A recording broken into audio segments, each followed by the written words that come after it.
quote-unquote leadership. How do you lead someone out of a bad habit? And I find that that's difficult because you have to really spin it in a positive way, but I find myself having difficulty with that. Okay. What advice do you have to make it easier? Okay. And I like the language, Zach, lead. Yeah. Okay. A lot of times people think they have to manage people. People don't like to be managed. They don't need to be managed. People like to be led, and people will follow a good leader. How you lead somebody out of that is first set the own example. Okay, set the example, be that leader that you want to be, to model that behavior for other people.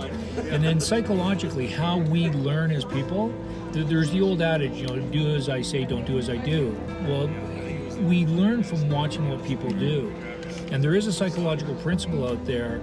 Any action, attitude, or behavior that's reinforced will persist. So the behaviors that you want, one, model yourself. Mm-hmm. Two, very much what I'll say, ask and gain a commitment from the individuals to what I'll say, start to do that. And what's the benefit for them to start to quote unquote act and behave that way? And then when they do, simply reinforce it. Mm-hmm. A comment, a compliment.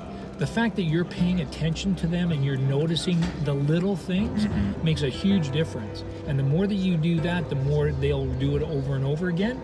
And then eventually it just becomes a habit and then it's part of the culture. The wonderful thing about that too, Zach, is once you get it into the culture, you start to bring new people into the business, they automatically, what I'll say, just acclimatize to the culture because that's the culture. Yeah. Be the change yourself, ask for the change, reinforce the change. You'll establish the culture. So Phil, welcome.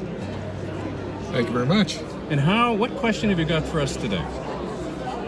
How does a company decide when they're going to add staff? What are the parameters to that? What a great question. When you scale up, it takes a number of different challenges and it takes a number of different ideas and a number of different timing being one of them. And one of the challenges is it often discussed as whether it's chicken and egg. Do I need the staff before I have the sales, or do I need to get the sales before I have the staff? And so one of the big deals is truly understanding what are your goals, what is your direction, where do you want to take the company?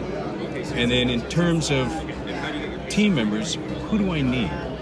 Who are the kinds of people that I want to surround myself with so that I can reach my goals? The problem becomes, is how am I going to finance that? So you can either do it with existing cash flow, which is difficult, but often it's a great time to go out and secure interim financing as you're building for growth, not necessarily profit. And the big deal is whoever you bring on, they got to fit the model, got to fit the culture, and then you've got to train them. Lots of folks say to me, you know what, I'm tired of training my staff. Every time I train them, they leave.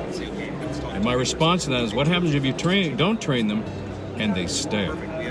True enough. So timing is everything when you're looking to increase. But at the end of the day, if you want the dream to work, you have to have the team to work. And to do that, you need to grow and develop. How does that work? Does that work? Phil, thank you. Thank you, everybody.